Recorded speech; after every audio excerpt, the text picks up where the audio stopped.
हरे Krishna everyone. हम श्रीमद् भगवत गीता के श्रीमद् भागवतम के कथा के आज 5वें दिन पे पहुंच चुके हैं। तो कल प्रभु जी ने, जो हिज ग्रेस देवकीनंदन प्रभु जी ने कथा सुनाई टेम्पल में, भागवत का सत्र चल रहा है 7 दिनों का। उस कथा को हम थोड़ा शॉर्ट में यहाँ पे डिस्कस करते हैं, क्योंकि जो लोग नहीं सुन सकते तो उनको भी थोड़ा लाभ मिले कथा सुनने का।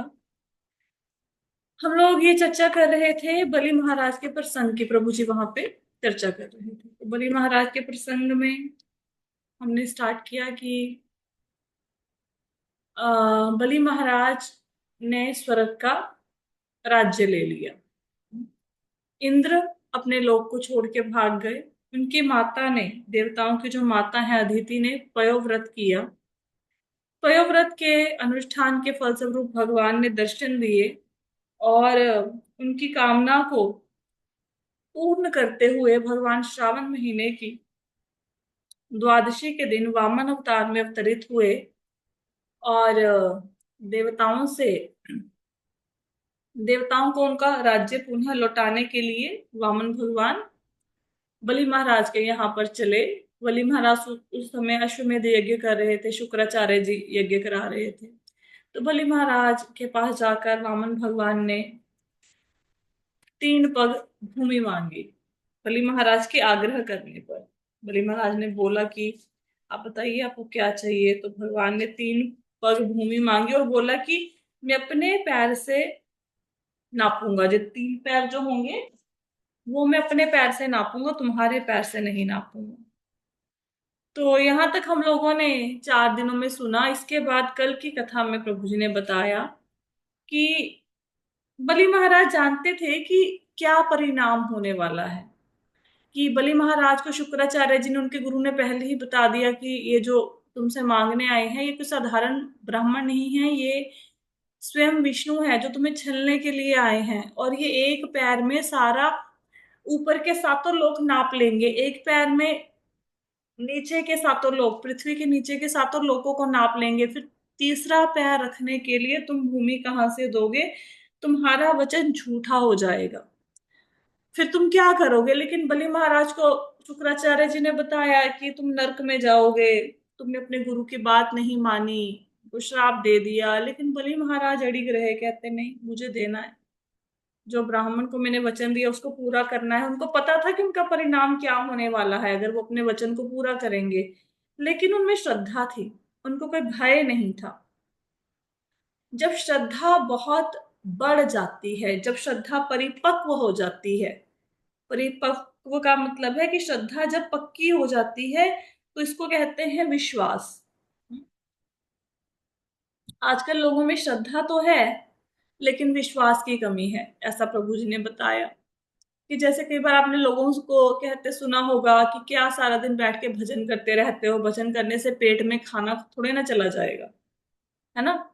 लेकिन भगवान के भजन में इतनी शक्ति है कि भगवान का भजन करेंगे तो आपका पेट स्वयं ही भरा हुआ लगेगा और भगवान भोजन पानी की व्यवस्था कर देंगे।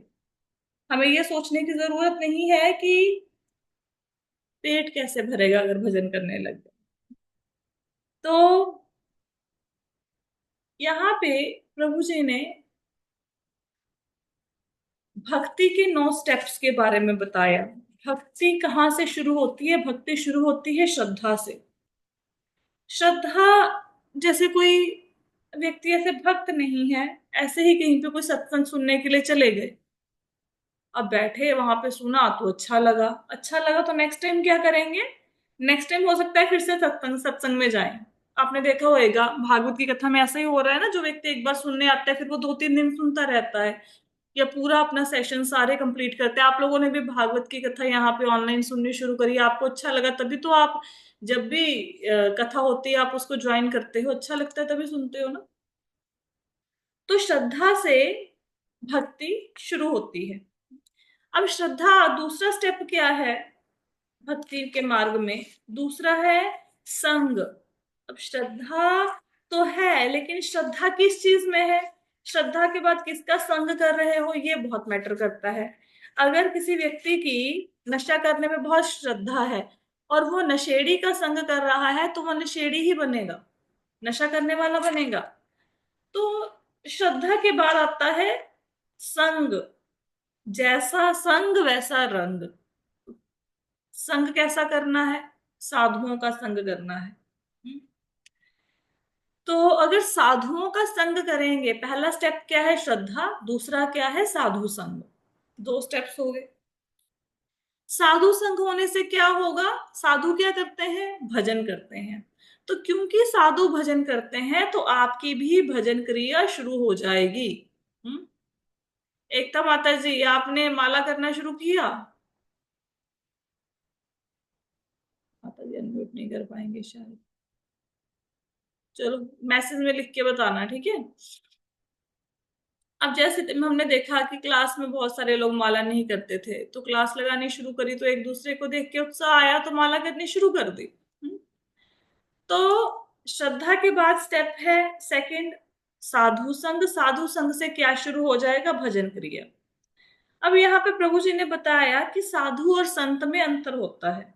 जो शुद्ध आचरण वाला होता है, जिसका आचार व्यवहार शुद्ध है, वो साधु कहलाता है।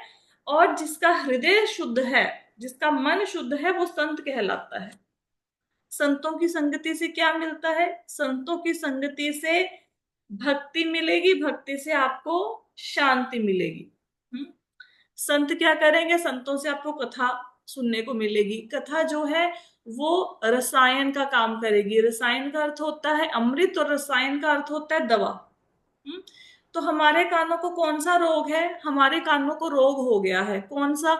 इधर उधर की बातों को सुनने का। तो जब कोई रोग हो जाता है, किसी को कोई बीमारी लग जाती है, तो उसको फिर दवाई देके ठीक किया जाता है ना। तो जो हमारे कानों को रोग लग गया है इधर उधर की बातों को सुनने का, उसको कौन सी दवाई से ठीक करेंगे? कथा की दवाई से। ठीक है। तो कथा क्या करेगी? कथा कानों के थ्रू जाएगी और हमारे हृदय के अंदर से सारे कल्मशों को धो देगी, हमारे हृदय को साफ कर देगी। जो कथा सुनता है या जो कथा सुनाता है, इससे दोनों का ही लाभ होता है, सुनने या सुनाने से। हाँ, सुनाने वाले को थोड़ा सा ज्यादा फायदा होता है, प्रभु जी ने बताया, क्योंकि उसका मन भी कथा में लगा हुआ है, उसकी जीभ भी कथा में लगी हुई है और कान भी कथा में लगे हुए हैं, तो उसकी दो इंद्रियां कथा में लगी हुई हैं। तो कथा सुनने से क्या होता है? कथा सुनने से हृदय शुद्ध होता है। और जो भक्त होते हैं शुद्ध हृदय वाले, भगवान उनकी सारी आवश्यकताओं की पूर्ति कर देते हैं और भगवान उनकी सारी विपत्तियों से रक्षा करते हैं। जैसे अम्बरीश महाराज जी की कथा सुनाई कि अम्बरीश महाराज जी भगवान के बहुत बड़े भक्त थे। एक बार उन्होंने दुर्वासा ऋषि के साथ एकादशी का व्रत का पारण करना था, लेकिन दुर्वासा मुनि स्नान करने चले गए। उनको समय हो रहा था, पारण का समय निकला जा रहा था। कल एकादशी का जैसे व्रत है, सबको याद ही होगा, है ना, परसों उसका पारण करना है। तो पारण का समय निकला जा रहा था, तो पंडितों से सलाह करी। उन्होंने बोला कि भाई जल ले लो। जल से, जल को ऐसे भी माना जाता है कि पारण कर लिया, और जल कुछ लेने में भी आता है और कुछ नहीं लेने में भी आता। ऐसा माना जाएगा कि आपने कुछ खा लिया, व्रत को खोल लिया, या फिर नहीं खोला, दोनों ही होते हैं इसके जल लेने के अर्थ। तो उन्होंने जल ले लिया। दुर्वासा मुनि को गुस्सा आया। उन्होंने अपनी जटा उखाड़ी, वहां से एक राक्षस निकला और वो मारना चाहते थे अम्बरीश महाराज को, लेकिन भगवान का सुदर्शन चक्र उनको बचाने के लिए आया। दुर्वासा मुनि भागते हुए ब्रह्मा जी के पास गए, शिव जी के पास गए। दोनों ने हाथ खड़े कर दिए कि भगवान का चक्र है, हम कुछ नहीं कर सकते। बैकुंठ में गए भगवान विष्णु के पास, तो भगवान विष्णु ने कहा कि चक्र तो मेरा ही है, लेकिन ये मेरी सुनता नहीं है। जो कोई भक्तों का अपमान करता है, भक्तों पर कोई विपत्ति आती है, तो ये चक्र मेरी नहीं सुनता, अपनी मनमर्जी करता है। तुम जाओ अम्बरीश महाराज से क्षमा मांगो, वही तुम्हें इस सुदर्शन चक्र से पीछा छुड़वाएंगे तुम्हारा। फिर उन्होंने अम्बरीश महाराज के पास गए, उनसे क्षमा मांगी। तो भगवान रक्षा करते हैं अपने भक्तों की। हम्म। शुद्ध हृदय वाले भक्तों की। शुद्ध हृदय कैसे होगा? कथा सुनने से। कथा कहाँ सुनोगे? साधु संग में सुनेंगे। वह यहाँ पे प्रभु जी ने ये भी बताया कि एकादशी का व्रत तीन प्रकार से किया जाता है। एक जो एकादशी का व्रत होता है, उसमें ऐसा होता है कि व्यक्ति जैसे आज एकादशी है तो परसों से अन्न खाना छोड़ देगा। फिर एकादशी वाले दिन अन्न नहीं खाएगा, फिर उससे नेक्स्ट डे भी नहीं खाएगा। हम्म, और उससे नेक्स्ट डे फिर अन्न लेगा। 5 दिन की होगी एकादशी मतलब। दूसरी एकादशी में, एकादशी से एक दिन पहले कुछ नहीं खाना, एकादशी मतलब अन्न नहीं लेना, एकादशी वाले दिन नहीं लेना, और फिर तीसरे दिन अन्न ग्रहण कर सकते हैं। जो हम करते हैं एकादशी, वो एक दिन की करते हैं कि जिस दिन एकादशी होती है वो सूर्य उदय से लेके सूर्य उदय हुआ वहां से एकादशी हमारा शुरू हो जाता है, और पूरा दिन व्रत करते हैं, अगले दिन पारण के टाइम पे होते हैं। फिर यहाँ पे प्रभु जी ने बताया कि साधु संग से, संतों के संग से क्या होता है। संतों के संग से हम पवर्ग से अपवर्ग की तरफ चले जाते हैं। पवर्ग क्या होता है? पवर्ग होता है प, फ, ब, भ, म। इसमें प का अर्थ है परिश्रम। संसार में हम लोग आए हैं तो हम कितना परिश्रम करते हैं जीवित रहने के लिए, कितनी मेहनत करते हैं। इतनी परिश्रम करते हैं। फ, फ मतलब मुंह से फेन निकलना शुरू हो जाता है। कई बार देखा होगा, गधा बहुत भार ढोता है, थक जाता है, उसके मुंह से फेन निकलना शुरू हो जाता है। हमारा जीवन में यही हाल है। हम बहुत अधिक परिश्रम करते हैं, इतना परिश्रम करते हैं कि मुख से फेन आना शुरू हो जाता है। प, फ, ब। ब का अर्थ होता है विगत। विगत का अर्थ यह है कि इतना कुछ इकट्ठा कर लिया परिश्रम करके, लेकिन साथ में लेके कुछ नहीं जाएंगे, सब यही का यही धरा रह जाएगा। प, फ, ब। ब के बाद भ। भ का अर्थ होता है भय। इतना इकट्ठा करने के बाद भी भय खत्म नहीं हो रहा। हमेशा व्यक्ति भयभीत रहता है, मेरा क्या होगा, मेरा क्या होगा। और अंत में आता है म, म अर्थात मृत्यु। फिर ऐसे ही व्यक्ति की एक दिन मृत्यु हो जाती है। लेकिन जो भगवान की भक्ति है वो पवर्ग से अपवर्ग की तरफ लेके चली जाएगी। भगवान की भक्ति करेंगे तो उसमें कोई परिश्रम नहीं होता, संसारिक कामों जितना परिश्रम नहीं है। ऐसा नहीं कि भक्ति करते करते मुंह से फेन निकलेगा, या भक्ति करी तो वो खत्म हो जाएगी इसी जन्म में ना, या भक्ति करने के बाद आपको किसी प्रकार का भय रह जाएगा, बल्कि भक्ति करने से जन्म मृत्यु के चक्कर से छुटकारा मिल जाएगा। तो पवर्ग से भगवान की भक्ति अपवर्ग की तरफ लेकर चली जाती है। भगवान का जो धाम है वो अपवर्ग है। हम्म? और फिर अभी तक हमने कितने किए, स्टेप्स किए हैं भक्ति के? 3। श्रद्धा, साधु संग, भजन क्रिया। फिर चौथा स्टेप है भक्ति के मार्ग में अनर्थ निवृत्ति। तो जैसे ही भजन करना शुरू करोगे तो हृदय के अंदर जितने भी अनर्थ हैं, काम, क्रोध, लोभ, मोह, विकार जैसे विकार भरे हुए हैं, वो खत्म होने शुरू हो जाएंगे। फिर 5वां है निष्ठा। तो भक्ति करते करते निष्ठा बढ़ेगी भगवान की तरफ, फिर उधर उधर नहीं भटकोगे। कोई बोलेगा अच्छा इच्छा पूरी नहीं हुई, 16 सोमवारी का व्रत कर लो, आप उधर नहीं जाओगे। निष्ठा, पूरा दृढ़ निश्चय भगवान के ऊपर। फिर आसक्ति। आसक्ति का अर्थ होता है कि एक ऐसा समय आएगा कि भगवान के बिना रहा नहीं जाएगा। जैसे जो लोग माला करते हैं, अगर किसी दिन माला नहीं करेंगे तो कितनी टेंशन रहती है, ग्लानि रहती है पूरा दिन कि माला नहीं कर पाए, फिर अगले दिन कंप्लीट करेंगे उसको, है ना? तो आसक्ति, काम करते करते फिर उसमें आसक्ति हो जाती है। तो भजन करते करते आसक्ति हो जाएगी, फिर भगवान के बिना रहा नहीं जाएगा। 7वां है रति, भगवान से प्रीत हो जाएगी। 8वां है भाव। तो भाव का वर्णन तो चैतन्य चरितमृत में आता है, लेकिन भाव आते हैं जैसे कुछ लोग तो सहजिया होते हैं, वो ऐसे ही रोते हैं कि भाई हम रो रहे हैं भगवान की भक्ति में। लेकिन कुछ लोगों का स्वतः आंसू निकलते हैं भक्ति के वजह से उनके, है ना। व्यक्ति का मन करता है कि मैं नाचूं भगवान के प्रेम में। शरीर रोमांचित हो जाता है, रोंगटे खड़े हो जाते हैं, ये भाव प्रकट होते हैं। फिर अष्ट सात्विक विकार प्रकट होते हैं भक्ति करते करते। फिर लास्ट में इससे क्या मिलेगा? प्रेम। भगवान की भक्ति से क्या मिलेगा? अंत में प्रेम प्राप्त होगा। तो ये भक्ति के स्टेप्स हैं: श्रद्धा, साधु संग, भजन क्रिया, अनर्थ निवृत्ति, निष्ठा, आसक्ति, रति, भाव और प्रेम। इसके बाद प्रभु जी ने एक कथा सुनाई वहां पे नारद मुनि की। तो नारद मुनि की कथा ये सुनाई कि नारद मुनि एक ब्राह्मण के पास गए, वो भगवान के पूजा पाठ करता था। तो उसने पूछा ब्राह्मण ने कि आप कहाँ जा रहे हो, तो मैंने आपको ये कथा वैसे सुनाई हुई है। नारद मुनि ने बोला कि मैं भगवान के दर्शन करने जा रहा हूँ। तो उसने बोला कि अच्छा, मेरा एक काम करना, भगवान को पूछना कि वो कब मुझे अपने धाम में बुलाएंगे, और देख के आना भगवान क्या कर रहे थे। फिर आगे गए नारद मुनि, वहां पे एक मोची मिला, उसने भी सेम कहा कि आप भगवान के धाम में जा रहे हैं, पूछना मुझे कब बुलाएंगे, और भगवान क्या कर रहे थे। नारद मुनि गए, भगवान से मिलके आए।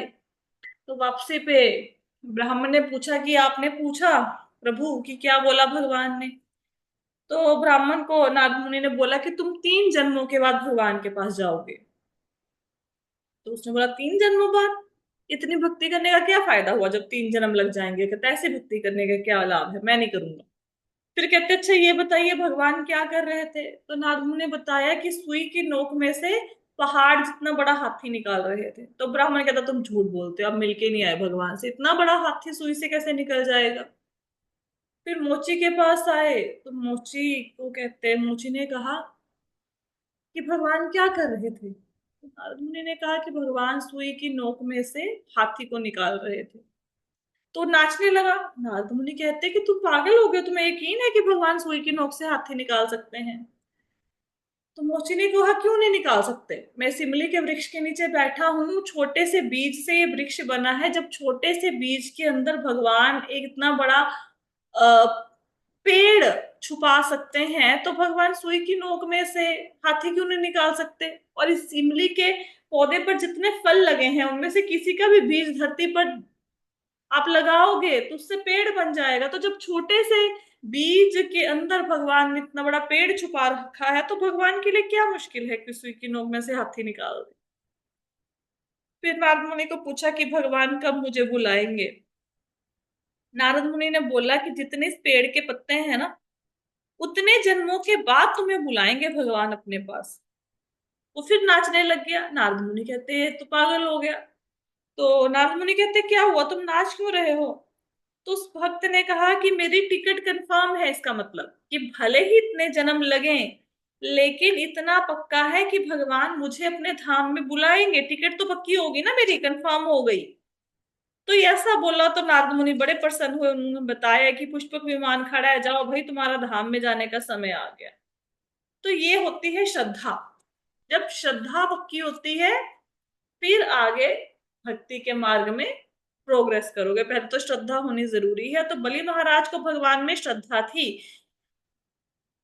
बलि महाराज ने अपना हाथ भगवान के हाथ में दिया। हमेशा हमें अपना हाथ भगवान के हाथ में देना चाहिए, भगवान का हाथ नहीं पकड़ना चाहिए, क्योंकि हमसे तो हाथ छूट जाएगा, लेकिन अगर भगवान ने पकड़ा, भगवान हाथ नहीं छोड़ेंगे।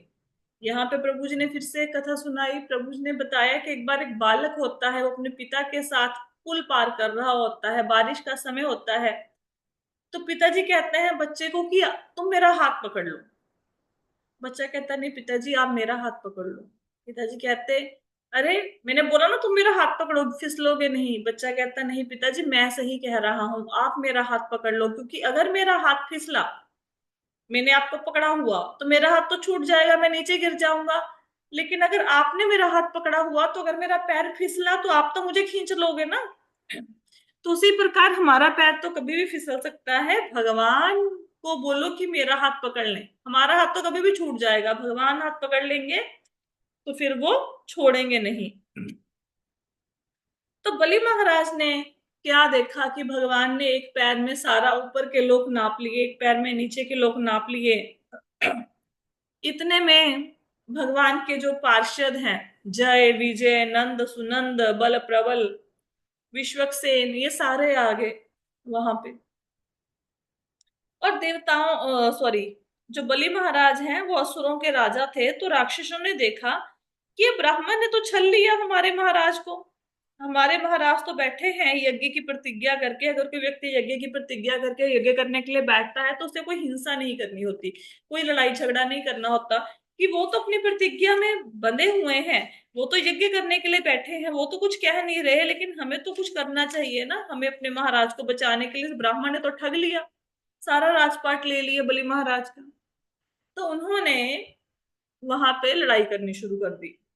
उधर भगवान के भी जो पार्षद हैं वो भी थे, तो उन्होंने उनके साथ लड़ाई करनी शुरू कर दी। तो देवताओं और राक्षसों में झगड़ा हो गया, भगवान के पार्षदों में और राक्षसों में।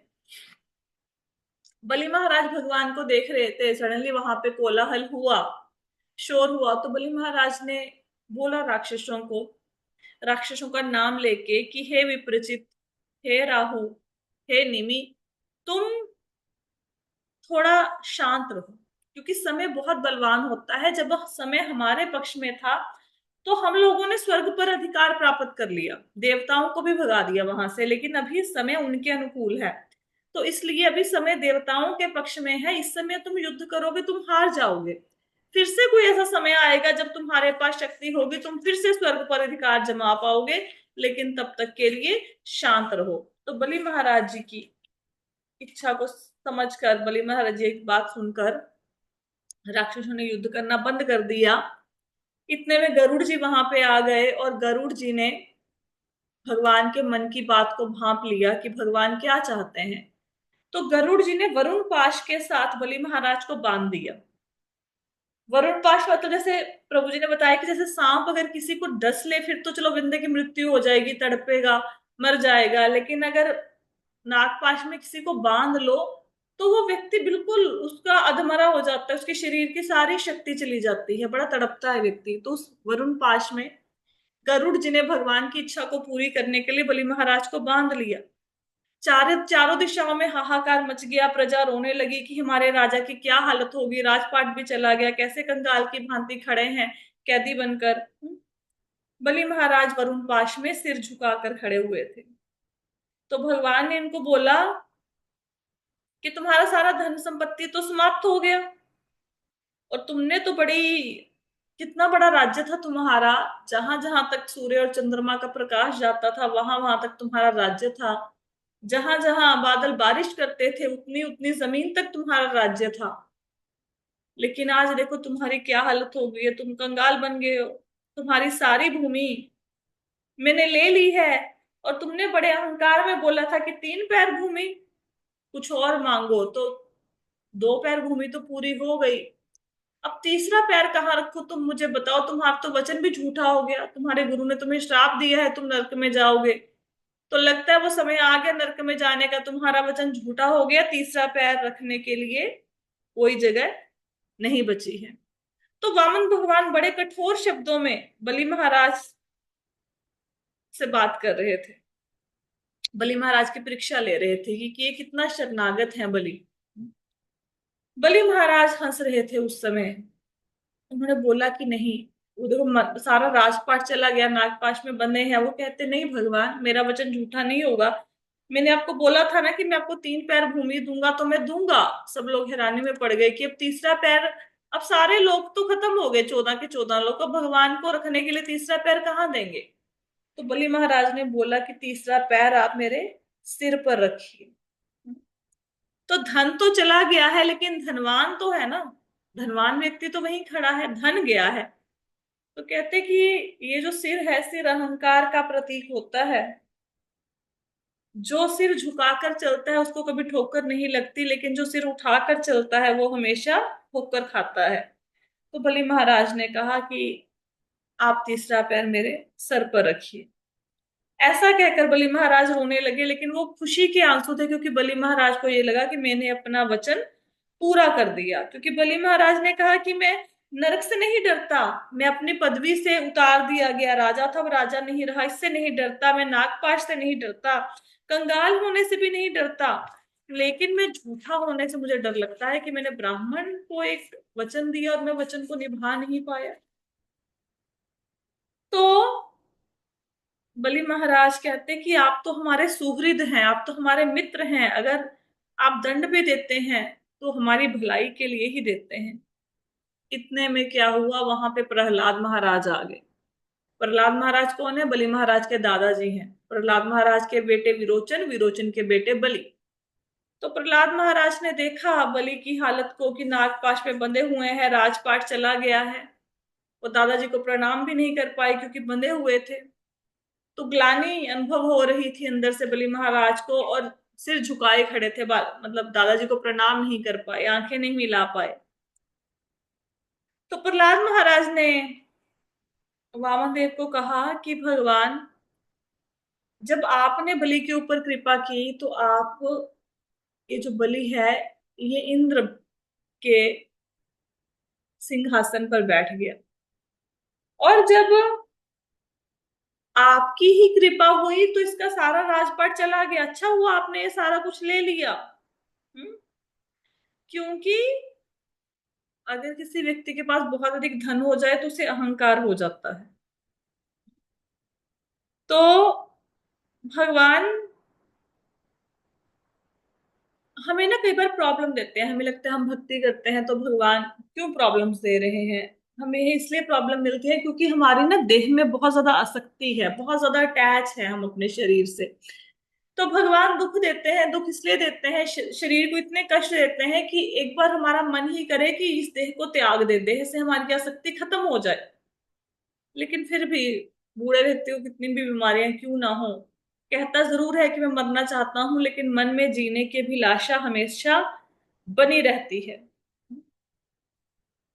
तो भगवान ने जो बलि महाराज का राज्य छीना है ये उनकी कृपा ही है, ऐसा प्रहलाद महाराज कहते हैं।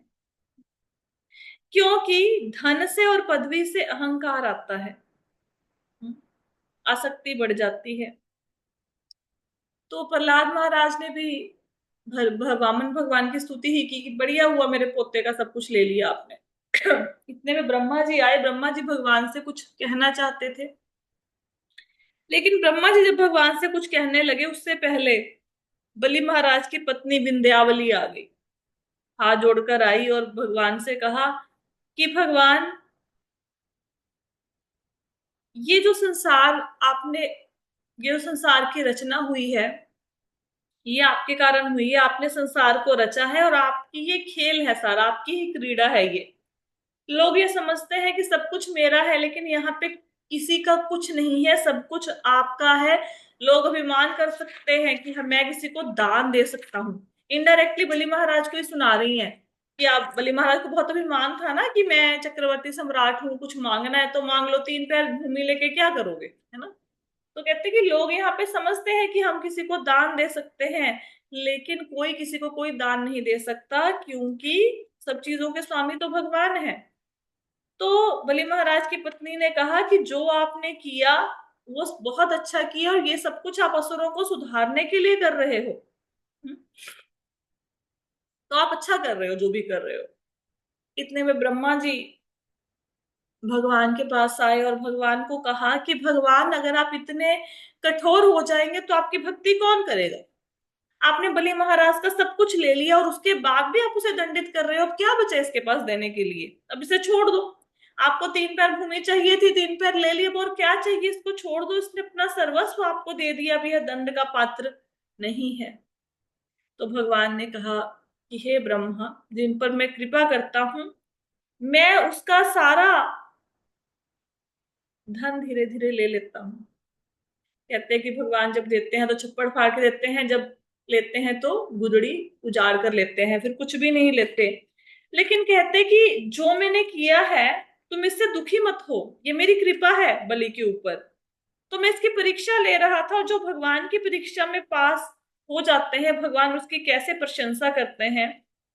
तो ब्रह्मा जी को वामन भगवान ने बोला कि ये जो बलि है मैं अब इस पे कृपा करूंगा, क्योंकि देखो शरणागत है ना, परीक्षा में पास हो गया बलि, घबराया नहीं। वामन भगवान ने इतने कठोर वचन बोले, नहीं घबराया, राजपाट सब कुछ चला गया, कंगाल हो गए, नहीं घबराया।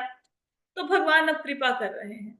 भगवान कह रहे हैं कि ये जो बलि हैं ये देवताओं और दानव दोनों इनकी पूजा करेंगे, देवता भी और दानव भी। इनकी कीर्ति सदा बढ़ती रहेगी। मैंने तो इनके साथ छल किया, मैंने रूप बदल कर ब्राह्मण का वेश धारण करके इनके साथ छल किया, मैंने धर्म छोड़ा, लेकिन इसने अपना धर्म नहीं छोड़ा, इसने अपना वचन निभाया। तो मैंने बलि को इतनी तकलीफ दी, राजपाट छीन लिया, कठोर वचन सुनाए, नागपाश में बांध लिया, लेकिन ये घबराया नहीं। धन संपत्ति छीन ली, एक शत्रु के साथ जैसा व्यवहार किया इसके साथ, जैसे एक शत्रु दूसरे शत्रु के साथ करता है। इसकी प्रजा ने भी इसको छोड़ दिया, उसने भी मुख मोड़ लिया, और इसको विभिन्न प्रकार से मैंने यातना दी, गुरु ने इसको श्राप दे दिया। फिर भी बलि महाराज अपने वचन से टस से मस नहीं हुए, अपनी सत्यवाणी से विचलित नहीं हुए। तो भगवान इतने प्रसन्न है बलि महाराज के ऊपर कि बार बार उनकी प्रशंसा कर रहे हैं कि मैंने अपना धर्म त्यागा लेकिन बलि ने नहीं त्यागा। तो कहते हे ब्रह्मा, बलि एक ऐसा स्थान प्राप्त करेगा जो देवताओं को भी प्राप्त नहीं होता। क्या वरदान दिया कि सावर्णी मनवंतर में, अभी तो वैवस्वत मनु का शासन चल रहा है ना, जो सावर्णी मनवंतर आएगा अभी, उसमें कहते यह बलि मेरी कृपा से इंद्र बनेगा।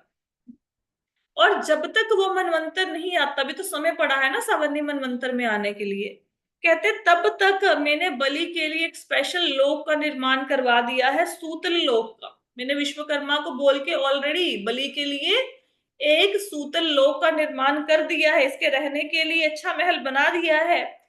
फिर सूतल लोक का वर्णन कर रहे हैं कि सूतल लोक कैसा है। कहते जो सूतल लोक में बलि महाराज भी रहेंगे, उसमें ना कोई शारीरिक रोग होगा ना कोई मानसिक रोग होगा, उसमें सिर्फ सुख ही सुख होगा। उस लोक में बलि महाराज के ऊपर कोई आक्रमण नहीं करेगा, और वहां पर बलि महाराज अपने परिवार सगे संबंधियों के साथ रह सकते हैं, वहां पे कोई किसी से द्वेष नहीं करेगा। और मैं स्वयं बलि महाराज के और उनके परिवार की रक्षा करूंगा, मैं द्वारपाल बनूंगा बलि का, वो मेरा वहां पे दर्शन भी कर पाएंगे और मैं उनकी रक्षा भी करूंगा। उस लोक में कोई चिंता नहीं होगी। तो सूत्र लोक में आज भी बलि महाराज हैं, भगवान वामन देव वहां पे पहरा देते हैं। तो यहाँ पे बीच में प्रभु जी ने एक कथा सुनाई थी, देवकी माता की कथा सुनाई थी कि देवकी माता एक बार द्वारिका में बैठी थी, तो उन्होंने कृष्ण से पूछा कि जब तुम अपने गुरु के पास पढ़ने गए थे, तो तुम्हारे गुरु जो थे सांदीपनि मुनि, उन्होंने तुमसे मांगा था कि तुम उनके मरे हुए पुत्र को ले आओ, तुम लेके आए तो कृष्ण मेरे भी 6 पुत्रों को कंस ने मार डाला है, क्या तुम उन पुत्रों के मुझे दर्शन करा सकते हो, वो कहाँ पे हैं? तो फिर ये बताया कि ये 6 पुत्र कौन थे। तो ये 6 पुत्र पहले जन्म में क्या थे, ये मारीची के पुत्र थे, ब्रह्मा जी के पोते थे ये पिछले जन्म में।